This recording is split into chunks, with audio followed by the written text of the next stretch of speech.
如果要用一個詞語去形容呢個項目呢，我會用眾志成城，都有賴今次機場好多嘅持份者一齊參與同埋支持嘅。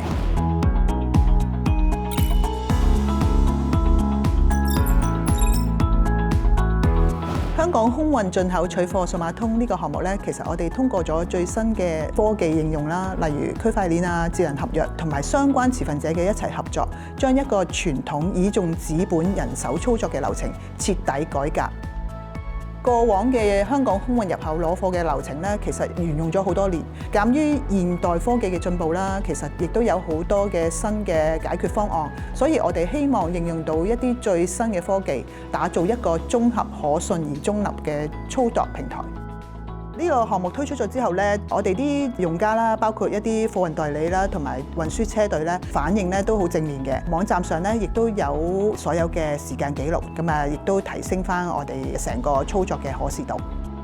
我哋覺得咧，呢個項目最大嘅挑戰咧係 change management 咯，點樣去令到一個沿用咗30幾年嘅一個操作去進行一個改革同埋優化嘅。咁所以我哋咧分階段推出呢個方案，務求令到呢個方案唔會影響到日常嘅運作嘅。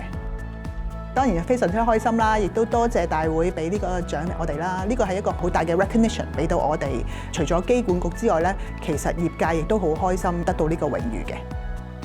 而呢個項目咧，其實我哋亦都希望繼續演變轉化成為一個環球數碼貿易生態系統，